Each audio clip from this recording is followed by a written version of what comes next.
Good afternoon, everyone. I'd like to welcome all of you to today's OC3PR.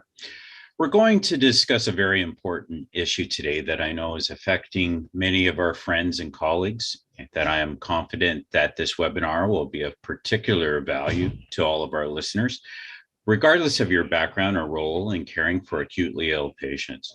The topic is resiliency and the importance of it as it pertains to health professionals.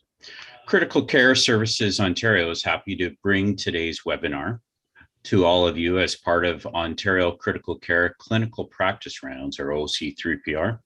This series is dedicated to helping all health professionals by enhancing the skills and knowledge that they have to better improve the care they provide to critically ill patients. Today's presentation, like previous webinars, will be available at the CCSO website and on their YouTube channel. Although the presentation format will be a bit different today, all participants can still again submit questions to the individuals named Q&A for question and answer. Today's questions will be fielded by several members of the OC3PR committee, including Dr. Josée Thériault and Ms. Crystal Pitfield. Again, we ask that you do your best to keep yourself muted for today's discussion. I think most of our audience will recognize the pressure and challenges that healthcare presents. The topic of burnout and staff wellness are now discussed at virtually every meeting that I personally attend. The impact on the ability for health facilities to effectively staff shifts and meet the needs of their various units or services has been greatly challenged, due in part to staffing shortages and the fact that so many staff are leaving their organizations. The impact on individuals as well is quite profound. How to begin to address this? What can be done? Obviously, these are only some of the many questions that come to mind on this issue. To help us address this immense challenge, I am delighted that we have with us today Dr. Shelly Dev, who will be discussing the topic of resilience and on well-being. Dr. Dev has been a staff intensivist at Sunnybrook Health Science Centre in Toronto since 2006, after completing her internal medicine training as well as critical care at the University of Toronto. She completed a fellowship in multimedia education at the New England Journal of Medicine. Dr. Dev is a clinician educator and associate professor of medicine, the director of education for the Department of Critical Care at Sunnybrook. She is also the lead for mentorship and wellness in the Interdepartmental Division of Critical Care Medicine at the University of Toronto. She has written and presented throughout the world on mental health of healthcare workers, on burnout, and on medical culture. She is an award-winning medical educator of undergraduate, postgraduate, and continuing medical education audiences, but most importantly, she is the proud mother of 2 sons. The objectives of today's webinar are several. Dr. Dev will compare the psychological basis of resilience with our medical culture understanding of it. She will discuss approaches for personal well-being, and finally, on how to strategize on building community resilience and well-being through a principle called going first. Dr. Dev, Shelly, thank you for agreeing to speak with us today on such a challenging but pertinent topic. I appreciate you agreeing to help us begin to address this problem and look forward to your presentation and, most importantly, the discussion afterwards. I'll pass it over to you. Thanks very much, Dave. And many thanks to the organizers for this invitation. And thanks to you all for giving me your valuable time in the middle of this sunny day. And happy Nurses Week. More on that in a bit. The topics at hand today, mental health, wellness, resilience, are by their very nature personal and often uncomfortable to discuss. And that's where I come in, to make everyone uncomfortable, something my sons tell me I'm disturbingly good at. So if I'm going to put you through some healthy discomfort for the next hour, it's only fair that I take the first step and share a bit of my own. And we can begin with what was, at one time in recent history, a fairly innocuous question. How are you doing? The locus of emphasis in that simple question changed, seemingly overnight, whenever anyone asked it of me. I'm sure many of you can relate. In what felt like an instant, the spotlight of the world was fixed glaringly on us, the ICU workers, our work in the intensive care units, and the patients we were caring for inside them. Suddenly, everyone seemed to know what a normal blood oxygen level should be, or what it meant to be intubated and ventilated. In a first, even my mother understood what it was I did at work every day. And the question of how are you doing transitioned to how are you doing in there with all that? So there's a pause that follows. There's a point where I'm supposed to supply some sort of pat answer like, well, you know, it's day by day, or I don't know, or, well, we're all having to deal with this stuff on some level. The truth is much gnarlier. It involves occasional donut binges, lots of bad television and maybe too much wine, random crying, anger and frustration. So my response to how are you doing in there with all of that has been a resounding not awesome a lot of the time. And I know it doesn't inspire confidence when a purported expert on wellness is burying herself under rainbow sprinkles and old Law and Order episodes. But perhaps it should. I've always believed that the best teachers were once the most mediocre students, the ones for whom it did not come easy, the ones who had to struggle, the ones who needed to go beyond the fringes of convention to be creative and sit with moments of painful uncertainty and unknowing to authentically come to knowledge, understanding, mastery, and wisdom. I'll put it this way. I gloriously failed physiology in first year medical school. And now I'm an intensivist who teaches physiology to medical students and residents. If that isn't a full circle failure story, I don't know what is. All this to say, I've gained so much more from my own personal suffering than any moment of academic success or a nailed diagnosis. The word I did use with all intention is suffering. It's hard for us in critical care to own that word for ourselves. We see a lot of suffering, especially over the past 2 years. We know what that looks like from the perspective of our patients and their families. So we can't relate to that personally, can we? That isn't me. I can't accept that word for what I'm going through right now, can I? These feelings make you suffer, is what my therapist said to me many years ago at a time of personal crisis. I bristled at the word and frankly objected to its use in relation to my problems. I've seen suffering in the ICU, and this is not that, I assured him. Then he clarified to me what the experience of not physical, but psychological suffering was.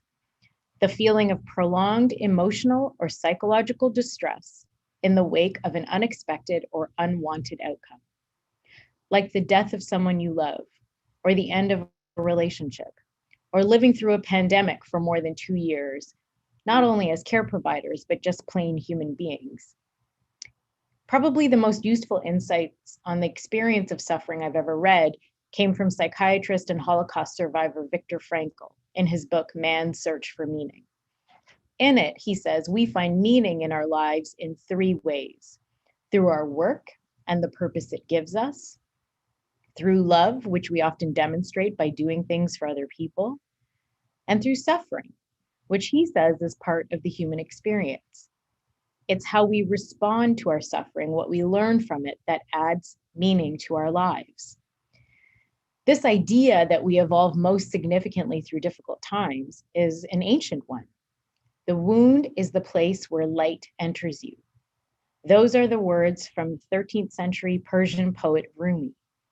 That idea carried through centuries to Frankel's writings from the 1960s, all the way to Leonard Cohen, our beloved Canadian poet and songwriter, who used this imagery in his song Anthem when he wrote, "There is a crack in everything. That's how the light gets in." It's in the openings, the breaks, where we learn the most, what gives rise to the opportunities to see what can be better. But where do we fix our gaze when those small breaks, without warning, turn into gaping holes widening each day? How do we regain our stance to even begin understanding the ways in which we have each personally and uniquely been changed while we are still being pushed and challenged? We start with stories, our own stories. We all have personal stories of how we stumbled through the early months of the pandemic. As you consider your story, I'm going to tell you a bit about mine. When this pandemic first hit, I felt the same disorientation and panic and worry that all of you felt. I checked the news at least every hour and speculated endlessly on what would happen next. And then I descended into a disturbing stream of feelings and thoughts. First was anger.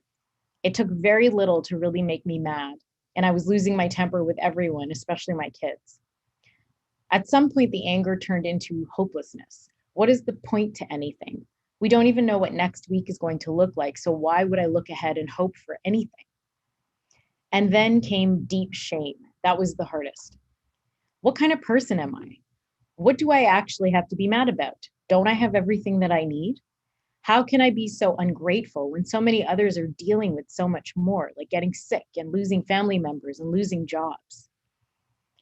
For a long time, I became stuck, paralyzed by guilt, and an inability to look ahead. Now, after that recounting of my early pandemic experience, I wouldn't blame you if you found it hard to believe that over the last few years, I have been asked to speak frequently and extensively on how to cope with the stresses of the pandemic. And in particular, I'm asked to talk about resilience. And these invitations usually come in the form of specific questions, like, can you give some insights on how we can become more resilient? What things can we do every day to work on or boost our resilience? Do you have any advice for finding resilience through our life choices, like exercise or sleep or diet? When those are the questions posed to me, I have to remind myself what is really being asked. What most people in our medical culture mean when they talk about resilience is some equivalent of staying strong or pushing through. Tell us how to meet our standards, provide the best care, not burn out, and keep going, no matter how punishing the circumstances. This is how we see resilience in medicine. To even begin considering the how of resilience, of paramount importance is appreciating and repeatedly reminding ourselves precisely what resilience is not about. It is not about how we keep going or push through or withstand or stay afloat regardless of the circumstance. Resilience is not the absence of the experience, the feeling of difficulty or distress. Resilience is the ability to adapt, recover, and grow following adversity. So think about that. Adapting to, recovering from, and growing. That is a very purposeful series of actions, something that should take some time to consider. So I shared my pandemic story with you. Think about your own. When your everyday life changed, how did you adjust? How did you recover from that adjustment? Have you recovered from it? What have you learned about yourself through it? How have you changed? How have you grown?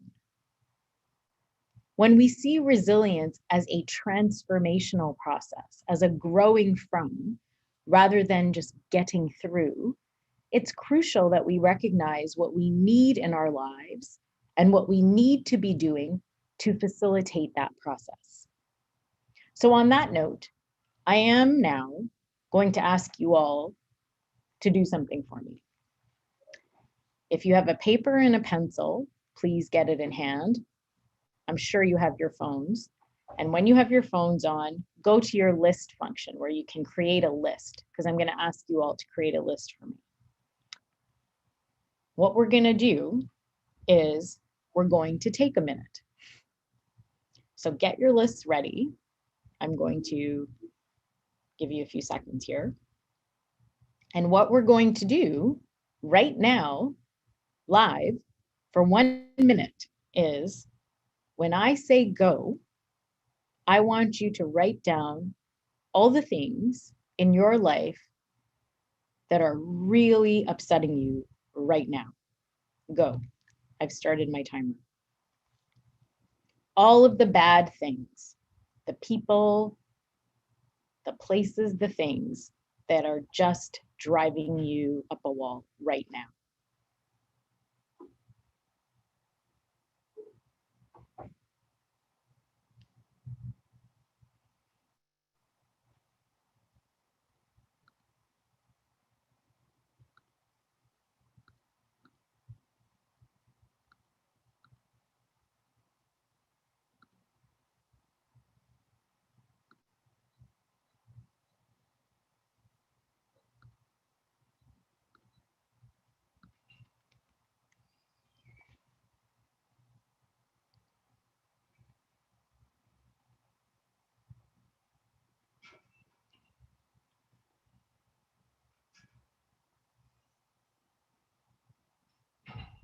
Okay, we're going to take one more minute, for real. So take a few steps down from your list. You're going to make another list. And when I say go now, you're going to write down all the things in your life at this moment that you are grateful for. Go. All of the good things, people, whatever, that are just good.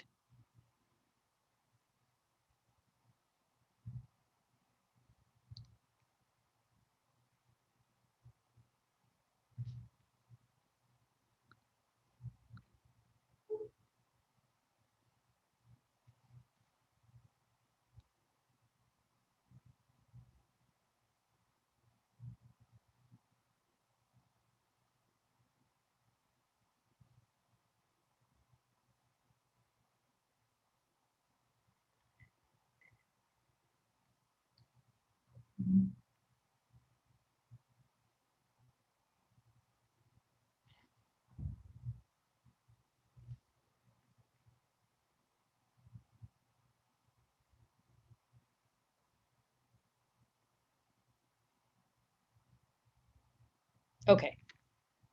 Have those lists handy. They're just for you, but we're going to talk about them in a minute. Thank you for doing that for me. So when the pandemic first happened, and I was stuck in a ball of anger and guilt and hopelessness on my family room sofa, I hadn't yet taken the time or gathered the strength to look at what those feelings actually represented. And it was grief. I, just like everyone, had lost my familiar way of living my life, and in not allowing myself to face and sit with the pain of my personal, private losses, I buried myself further under these poorly understood feelings. My understanding of grief came not by way of intellectual exploration, but unfortunately by the best teacher, the lived experience. Shortly after I finished my medical training and started my job at the hospital I work at now, I entered a 3-year period marked by the joy of the birth of my 2 sons and the utter horror of watching my father die of terminal cancer. That cruel contrast of watching my boys grow while my father disappeared was unbearable and viscerally painful. But with 2 small children, a husband I loved more than anyone, a mother who needed support, and a career I'd worked so hard to cultivate, I had no choice. I had to get through this awful period, return to my life, and learn to start living again. But how? The solution presented itself to me when one of my mentors made an offer. Could she refer me to a therapist for grief counseling? With no other good ideas and me largely dysfunctional, I took her up on it. The first thing I told my new psychiatrist was that I needed help sleeping. Since my dad had died, I couldn't seem to sleep. Well, what happens when you try to fall asleep, he asks. Well, I find myself thinking about him and then I just sit up and I get out of bed. Well, why do you do that? He says. I don't want to think about him, so I try to distract myself with other things. And then he asked, but why don't you want to think about him? And I said, because then I will get sad and start to cry, and I don't want to go through that, so I try to think about something else. So he looked at me for a few seconds, and then he said, you know, Shelly, the hardest thing in the world to do is not think about something. If you just go with it and feel sad and cry and suffer through the sadness some more, you know what will happen next, don't you? What? Nothing. You'll be okay. You may even fall asleep. Well, he was right. Facing the pain of my loss was all-consuming and draining. But after I had endured the depths of it, the story of the loss became less dominant, and what emerged was the memories of happier times with my dad. It was as though my avoidance of the grief became the barrier to my being able to experience joy. In the same way, when the pandemic struck, until I confronted what I had lost, what I felt was taken from me without my consent or approval, until I sat in the middle of those losses and worked through each one, only then could I put them aside and start to see what I had to be grateful for and what there may still be ahead to look forward to. You know, before I had consciously realized that I needed to process the pandemic in the same way that I processed the grief of my dad's death, I think I was figuring it out on a more subconscious level. It was one afternoon in the spring of 2020 during the purgatory that became known as online schooling. I was trapped in my house being the administrative assistant to a 4th and 6th grader who, as far as bosses go, were jerks.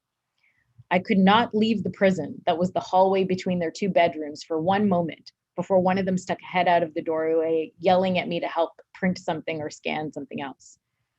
So the only other thing in that hallway between those 2 rooms is the linen closet. And so, with nothing else to do, one afternoon, I opened it up and came face to face with a mountain of sheets and pillowcases packed in so tightly it almost looked like it was vacuum sealed.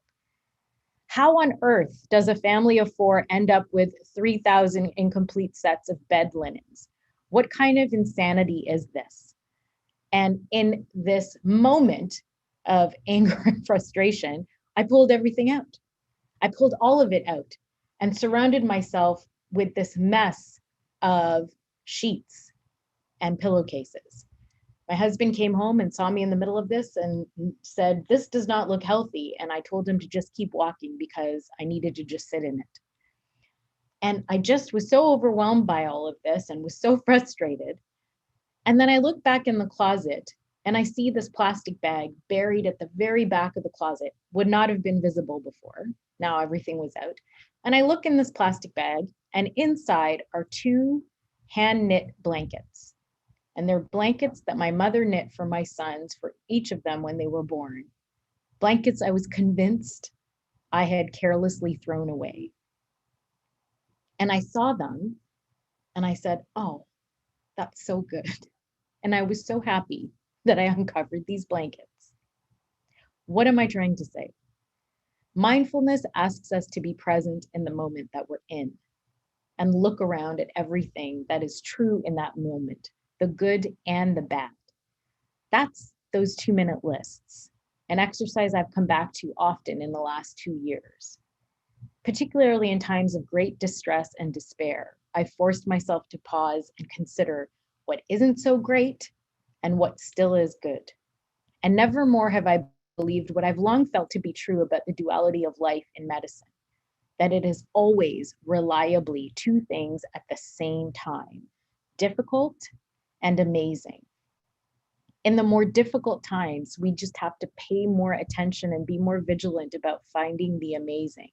But it is always there, sometimes buried in the back of an obscenely overstuffed linen closet. So now look at your own lists, the ones you took all of 2 minutes to make. In those lists, you reflected on your anger, your frustration, your grief. You became more aware of how you felt, and then spent some time on what is good, what makes you happy, what you are grateful for. This is what mindfulness in real time looks like, and it is the necessary internal work of developing resilience.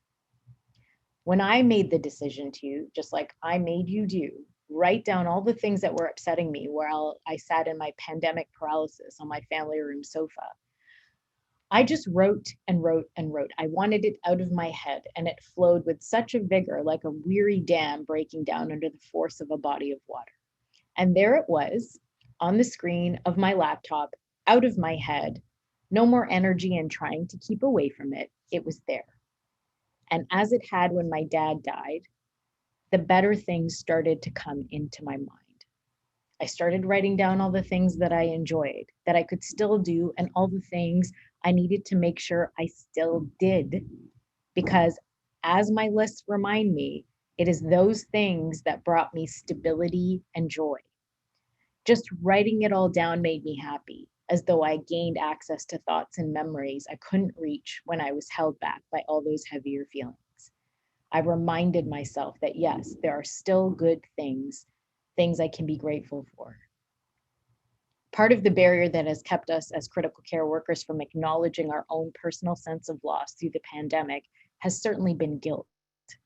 When we have cared for so many patients and families who have endured and often succumbed to COVID, what right do we have to be upset because we can't see our friends or go to a restaurant or travel? What kind of monster would feel this way? Well, let me ask you, does the fact that you have suffered in your own personal ways mean you become oblivious to the suffering of people around you? Of course not. Aren't we capable of feeling our own personal distress while having compassion and worry for those who carry a heavier burden? Of course we are.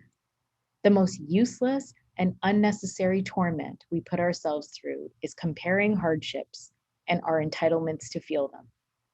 When we talk ourselves out of feeling the way we do, when we try not to think about our own distress, we nullify ourselves and our experiences.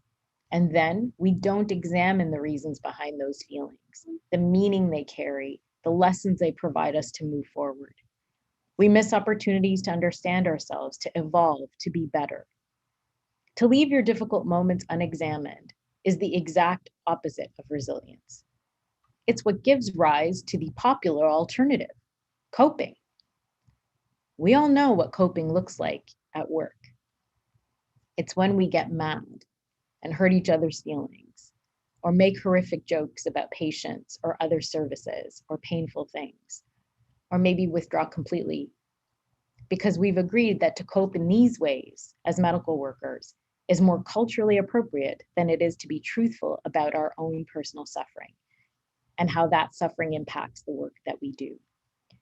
We cope when we don't examine the reasons behind unpleasant feelings, the meaning they carry, and the lessons they provide us to move forward. We miss opportunities to examine and grow all the time and ultimately do better by our patients. The self-examination, the 2-minute lists, the mindfulness that resilience requires, the adapting, the recovery, the growth, truly reveals the answer to that question, how are you doing right now? Remember, you can only know which direction is forward when you know where you are in the moment. Now, while these mindfulness moments are fundamental for doing the necessary internal work of resilience building, it isn't enough. There is an essential external component. Resilient people are able to do the work of achieving it largely by drawing on strong relationships in their lives. Simply put, we need other people to make it through difficult times. What we know from good studies and research on resilience is that to achieve it, to overcome and grow from the curveballs that life throws us, we must be able to rely on and access our deep and intimate connections with people, both in and outside our homes. In the hundreds of conversations I have had with critical care workers around the world about burnout and resilience, especially during the first few waves, across continents, whether in resource-rich cities or desperately strapped rural towns, the source of awe and reverence was reproducible. Thank goodness we had each other. I only got through the worst times at work in the last few years because of my colleagues, my team, my friends. I'm in no way denying the life-saving importance of scientific strides made to ensure vaccine availability and antiviral treatments. As an international critical care community, we helped each other by sharing our data and our clinical experiences and our advice. And we also benefited, crucially, by shared support. The specific emotional, psychological, moral solace that can only come from someone who really gets what this work is like. As a community of human beings similarly engaged in the worst of times, Our community story of resilience is in fact a story about the life-saving importance of meaningful work relationships. I am not talking about civility or professionalism. I am talking about friendship. It's not lost on me that I'm speaking to you today, as I said, in the middle of Nurses Week.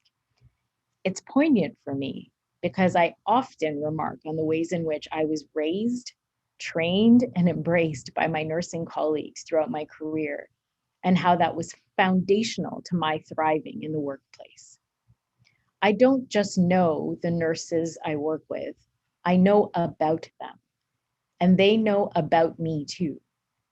That knowing has carried me through too many crises to count, forgiven me when I've misbehaved, and trusted me when I needed allies. Just as the weakened levees are first to break under pressure, the sturdiest of connections stand up to the strain. The pandemic certainly blew holes through the weaknesses in our healthcare system. That we have endured and grown has been because of our relationships with each other, as friends and colleagues caring for very sick people together. This brings me to an important distinction I think all healthcare workers need to make about the work we do: the distinction between reward and joy. Our work is rewarding. I feel personally rewarded by being in the position to help people, regardless of how things turn out. It's a privilege for me to be able to say, I'm just trying to help. My joy, however, does not come from there. My joy is from my friends, many of whom I get to work with every day. The joy we do experience in our job comes from the long-lasting relationships we build through the work, through the friendships we have made in pursuit of the reward of being able to help people. And in the last few years, when for so many of us, the workplace was our chief communal space outside our homes, it's essential that we see how personal and communal relationships and our value of them helps us do the difficult work that we do. It helps us be better providers for our patients. But let's face it, we've been at this for a while now. The solidarity and unity that came from a shared sense of fear and uncertainty is being replaced now with overwhelming fatigue and frustration and impatience, and a regression back to our bad habits of coping. So when mindfulness personally eludes us, and coping is our destructive default stance, a bad habit, it's our personal connections with each other that are most crucial. And a lot of the time, unbeknownst to us individually, we need our people, our friends, to show us how much we do need them. I think back on my own times of mandated isolation, when I came to convince myself that it was just too much work or not worth the trouble to meet someone over Zoom or go on a walk with. No, I'm good. I'm fine in my house with my elastic waistband collection and streaming services. People are overrated. I'm doing good. Until moments of surprise would intervene as I was about to enter yet another evening of me and the Netflix. What would happen? A friend would call or text me a Zoom link to chat or appear at my door with coffee and make me go outside. And I would explode with enthusiasm. When just moments before I was in the process of emulsifying into a track-suited puddle on my couch, I was now manically talking or laughing or crying. I got pulled out of that pandemic paralysis again, but this time in a way I did not know I needed. My friends made it far easier for me to realize it. Those surprise interventions did for me what we all need to do for each other and ultimately ourselves right now. We need to go first. Going first is taking the responsibility away from someone who is in need of connection by offering it to them so they don't have to ask. Like when my friends show up unannounced, or when my mentor from years ago got me into therapy. I didn't have to find the way through my own darkness to be helped. They turned on the lights for me and saved my life. During a week on call in the ICU early on in the pandemic, I was in the emergency department seeing a patient, and I ran into a colleague from another medical service. We don't know each other well at all. We chatted a bit about work, but because the times were so atypical and heightened, if small talk just felt silly. So I pointedly asked him if he was doing okay these days. And likely because of this atypical situation we were in, he told me the truth. He told me about how hard some moments have been for him and his family, the feeling of being stuck, feeling hopeless. We seamlessly moved our conversation from the formality of work to the informality of ourselves. And when we said goodbye, I realized he was ready to truthfully respond to the question, "How are you doing?" He was waiting to be asked. It was such a nice moment, and we've had many more ever since, this time with him going first and asking me how I am. I absolutely believe there is a way for all of us to start living more resiliently and healthily immediately with very small steps, the ones I described to you today, the ones I put myself through during times of great personal struggle in the last 2 years. You start every day by asking yourself 2 crucial questions. First, how are you doing right now? You must take stock of where you are emotionally. Those are your 2 minutes of mindfulness. You know how to do this now. Take 2 minutes wherever you can in your day and make your lists, the bad and the good, and look for the meaning behind them.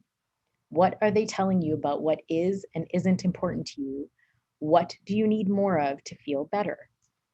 On any given day, what I'd need more of is fresh air, buying myself a present, eating McDonald's French fries, exercise, baking, family movie night, calling my mom, not calling my mom, an at-home facial, Zooming with my friends because I enjoy seeing them more than I hate Zoom, donuts, also from McDonald's, the New York Times crossword puzzle, telling my husband and kids that I do love them even when I hate them, or watching Golden Girls and Law and Order reruns while I'm cooking. What is the meaning behind your suffering, and what is it telling you about what you need? Yes, sometimes the answer is a comforting television show, but sometimes, importantly, it's more. And I'm going to tell you truthfully that for me, I needed more amid the anguish of facing yet another wave at the start of this year and watching my kids hit with another disappointment to add to this cruelly mounting pile of disappointments. That was when the only thing I found myself looking forward to in the day was a glass of wine, or 2, or more.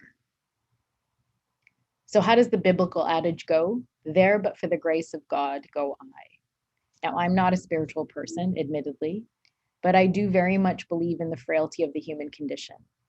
I am no less frail than all the patients I saw who suffered in tragic ways in the last 2 years, not because of COVID, but because of the strain of the pandemic. This was suffering through missed medical appointments, anxiety from prolonged isolation, other exacerbated mental illnesses, and addiction.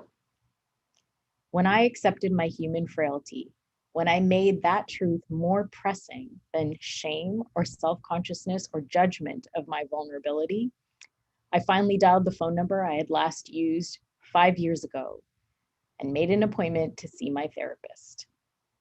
It's been good and it has helped. One thing I will always be, I promise, is a work in progress. So again, how are you right now? Ask yourself every day, because every day is different. And then question number 2, how is everyone else? To know this, go first. Connect with someone you haven't caught up with in a while, or ask a colleague, how are you? With a commitment to truly listen, because they may be ready to truly tell you. Consider the part you can individually play in the creation of a resilient community through cultivating meaningful work friendships. You begin by going first when someone really needs it. Now, if we all agree to do this, at some point, statistically, we will all be the recipients of this therapeutic kindness. We will all have contributed to redefining our culture by centering our values on our personal and communal well-being and resilience. The inevitable beneficiaries of this commitment will absolutely be our patients. And once again, we get reward from the joy. Imagine achieving excellent patient care through a professional commitment to the caring for ourselves and each other as colleagues, as people, as friends. That, everyone, is how we start a revolution in healthcare, and we can do it right now, today. So today, all I want is that you consider your own personal journeys through this difficult time in our world. Look at your lists, look for the meaning behind them. What are they telling you about what is and isn't important to you? What do you need more of to feel better? And if nothing else, promise to connect with someone you haven't caught up with in a while. Maybe discuss some of the things I brought up. Debate, disagree, make fun of me. I don't care. Just do it. Go first for another person, and I guarantee you will be surprised by how much you needed that connection too. Remember, what we do is difficult and amazing at the same time. Yes, we've all been through a lot of difficult in the last few years, but I can't say it's a bad thing if in the end, we all come out of this difficult with some hard-won, meaningful, and lasting resilience. Truly amazing. Thank you. Thank you, Shelly. Certainly a lot there, and I've made a lot of notes, and I think it takes a lot of courage to do the personal sharing. And so I certainly think you've gone first in that regards. And so I certainly respect that. I know sharing one's own challenges and as physicians, we always feel like we have to insulate and be stronger for everyone. And I do believe by sharing aspects of the challenges we're going through, that certainly we're seen differently. And more importantly, it demonstrates that we're not any better or more stronger than the people we work with. I was also interested in the maladaptive nature of coping, and it's interesting how we talk about the dark humor and critical care, particularly as a coping mechanism, and it's certainly insightful to look at it as a maladaptation as opposed to an adaptive approach to it. I wonder when nurses, and not to pick on nurses, certainly I have a nurse at home who keeps me in line, but the idea of when they come up in our citing the challenges they're going through, particularly with families. I think about during wave one, they're banging the pots for health professionals. Well, they certainly forgot where their pots were by waves 2 through 6 or whatever we're up to. How do you respond to a nurse or be it other health professional who comes up to you? Do you do that exercise where you do the 1 and 2? Do you begin by sharing, or what would your approach be for an individual who's quite challenged? How do you do that? Where do you do it? And what would you suggest for others to do, be it if it's a colleague of the nurse? Thanks for all your thoughts, Dave. And honestly, I think the value of listening is vastly underrated. I believe, I've started to say it quite a bit, is that you don't have to solve a problem to help someone. So what that means is being, proving yourself to be accessible and available, like really present, right? Like listening, not interrupting, just taking it in and showing that person that you have the time for that and you want to contribute that. And truthfully, like that is the cornerstone of all really, good relationships, is that you feel respected and you feel heard and you feel listened to. The problem is, I think in medicine is, for some reason, we all, to get into healthcare, we had to be like really outstanding people who were overachievers in every aspect of life and demonstrate our ability to be kind and compassionate. And then when you get entry into the cult, you immediately get the message tacitly that you need to contort yourself into some image of what a doctor or nurse or whatever is supposed to behave like. And certainly that what is communicated to you is that you can't, who you are personally and your emotional being is supposed to become invisible, right? Like your identity as a human being is not relevant. And I'll tell you, I know this by if you talk to trainees and you ask them, tell me about yourself, the first thing they're going to say to you is, I'm a PGY2 in anesthesia, right? And then I kind of disarm them by going, well, where'd you grow up? And they have no idea what I'm doing. They think I'm being weird and stalking them or something, right? But it's truly like, who are you, right? And we've exempted ourselves from our training in a way and how we work, when in fact, what makes each of us unique in the way we practice is what I like to call our origin stories, like who we are, where I grew up and how I grew up and where I went to school and my adventures with my friends or boyfriends or whatever truly informs my compassion or the way that I am, right? And when we don't honor that and make it like, let's talk privately or keep your tears to yourself, it nullifies, like I said in the talk, the fact that you feel that way at all. And so when you talk about coping, it's bizarre to me that we sanction anger and deeply troubling behavior like this with explanations of, oh, he's working too hard, or she's a really good surgeon, or whatever, these excuses. And if somebody cries, that is perceived as really, really bad, really weak, really incapable. Get your stuff together, right? Like, don't, pull yourself together. And to me, it's puzzling to me why this is the case. And the only reason we behave this way is because we've always behaved this way. And that's just not remotely good enough. That's a failure of imagination. I couldn't agree more. I don't want to manipulate all the time because certainly I could ask a couple more follow-ups on that. But I'm going to go to Josée first. I'll pass it over there, and then we'll go to Crystal as well after that. Thank you, Dave, and certainly thank you, Shelly, for such a talk from the heart, and not shading your thoughts and your words.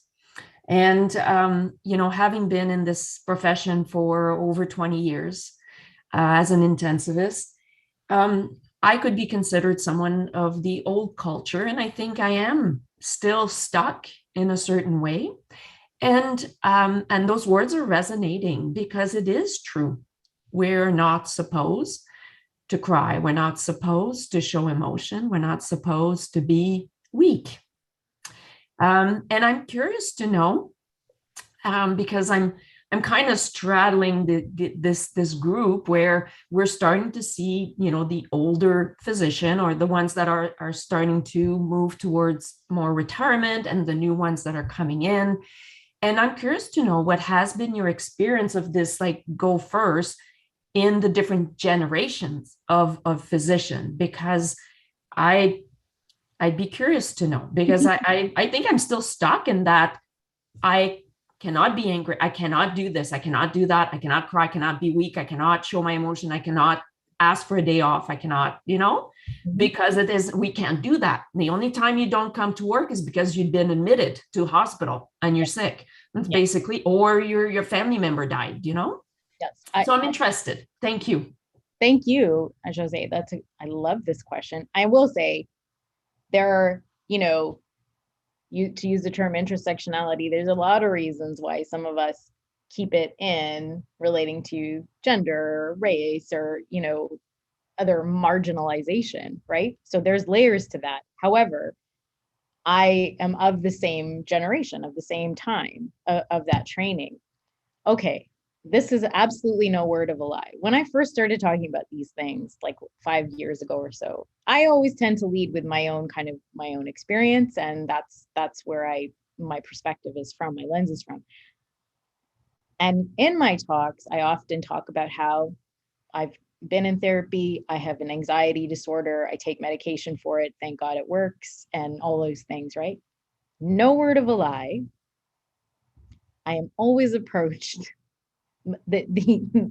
by people privately, older people, older than me, of my training generation and older, lots of men who privately will kind of take me aside and say, I felt like you were speaking to me. or when I first started on an SSRI, I was so ashamed. It blows. So I think, honestly, like I said, I think these things are there just because they've always been there, right? And the human condition or the human experience is human. And this is a strain or a stress that we've had to inherit, and we've carried on with really terrible, destructive, painful results. The number of people I've talked to who have retired or are about to retire, who's like read some of my stuff or heard me speak and gotten in touch with me cold to just say, when I left, I realized there was somebody ready to take over my clinic patients, but I couldn't get back the time that I missed doing X, Y, and Z, you know? And so in what it was gobsmacking to me, it was very reassuring to me that we all do feel a lot of the same things. We all do value the same things in the sense that we value working, you know, having great relationships and enjoying working with each other. And remember, our cultural values are dictated by the inhabitants of the culture. So we've upheld these values for no good reason. And if we as a community, as a culture, this is why I take this kind of, you could do this right now. If you decide, I value achieving my goal of providing excellent care through valuing my well-being and that of my people at work, and we shift our focus away from the outcome, life or death, which is what we focus on all the time, to the middle, the process. How are we doing the work that we're doing? So that experience will undoubtedly, in my opinion, be better for us personally, but communally will be better. But I think this feeling is a deeply, darkly held secret by so many. And the irony of the fact that we all have the same secret, it's painful. Like it's unnecessary, right? It's like somebody looking to the right and going, what about you? You know, that's what going first is to me, is like, so what's your deal? You know, and daring to ask.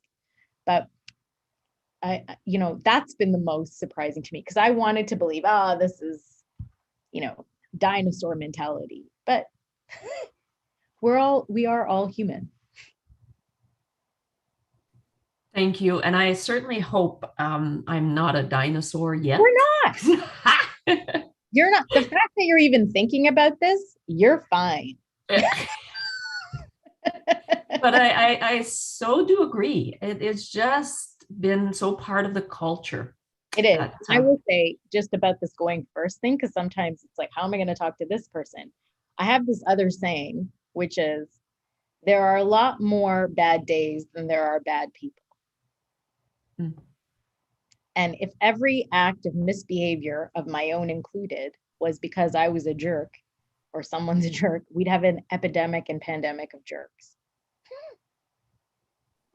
So to me, misbehavior is coping, and most of the time means something. That's what I think. Thank you. Thank you. Thanks, Josée. I'm cognizant of the time. I know time is our enemy. I'm going to go to Crystal, and then we'll come back, and then we'll do closing. And I wish we had more time here. Crystal? I really wish we had more time. Thank you so much, Shelly. The word that keeps resonating in my mind, along with some of the Kleenex that I will transparently say that I was using during your talk, because there were so many things that hit home. I'm sorry for your loss about your dad.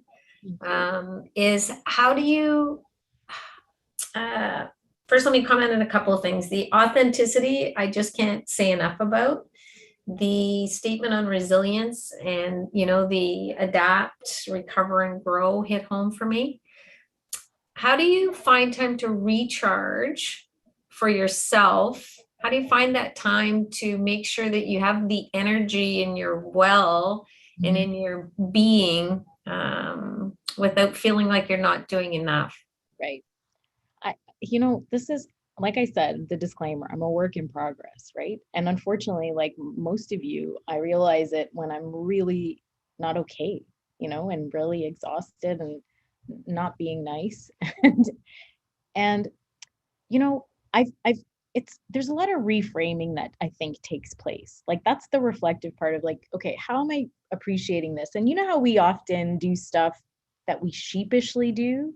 Like, I'm going to go get a manicure or like, I'm going to be online. And I think it's a reframing. It's like what Josée is talking about. It's deeply bred in us is that if you have any free time, you better be trying to get promoted. It's bonkers, right? So I've really tried to out myself as much as possible. So I will, full disclosure, okay? If I'm tired and I've been up the night before, I'm on call, I'm currently on a call week or whatever, we've been rounding, I will say to my group that I've been rounding with for 5,000 hours, I'll be like, okay, you're lovely people and I can't listen to you speak anymore. So I'm going to go take a nap in my office for 30 minutes. Like it's the same reason why I very openly say, and I've made myself say it today, that I take medication for anxiety. And there's probably a bit of depressive features in there. I say it to remind myself that it is okay, because I'm fighting that feeling of like, you're broken, you couldn't do it. You know what I mean?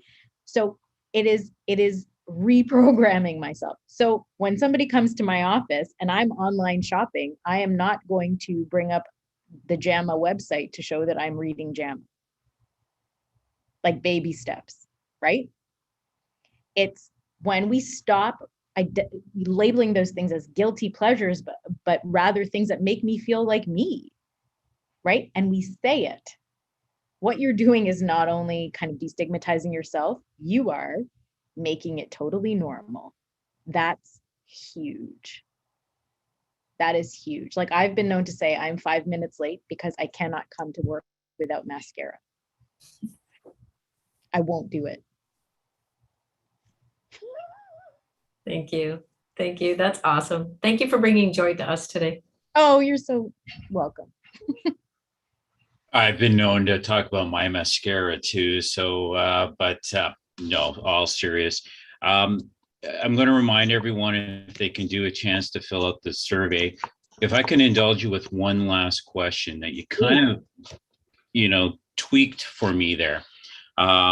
It's about organizations and not recognizing the need for some of the guilty pleasures that you talk about. Especially in large organizations like I practice in, and certainly, very similar to Sunnybrook, the value and the importance of friendships. I can not agree more with you about the importance of that and the relationships. And I think of centers that have multi-campuses with this hope that a nurse is a nurse, which, send them anywhere. And I cannot help but think that the present situation was made worse by moving people everywhere. Mm-hmm. And now with this idea of so-called ramping up, a term that many of you know I hate, and the impact that it has on the mental well-being of our staff, this idea of moving people around like they're a commodity as opposed to a person. How can we fight that? What can we do? As some of us as leaders in various positions, how do we argue against that simplistic view of solving problems? Oh, offline, and I can swear I will tell you authentically how I feel about this stuff. But I am incensed by this. I am incensed by, very frankly, by how the work on the ground, like in the trench, is doled out by human beings working together. And no pen you give me for free and no piece of chocolate is going to make me think you see what I do, right? And it's insulting. So the truth is, I really have always believed in like the testimonials, right? Like the case example, like this worked because I know X, Y, and Z, and that patient did better, right? It's hard to measure this stuff and people want data, right? But this has to come with in this case of this patient, this is what we did. And I identified this as whatever. People testifying to the fact that I do this work in this way with these people so well because I know them and we know each other, right? And, you know, when we talk about management, I like to use the example from this Pixar movie that I was inundated with back in the day called A Bug's Life, which is these 5 grasshoppers tormenting a million ants, okay? Until the ants realize there's only 5 grasshoppers and there's a million of us. And what we do badly in our organizations as healthcare workers is we believe our interests are fundamentally different. Yes, we do different things, but we want very similar things. We want to be respected. We want our teams to thrive. We want to like the people we work with.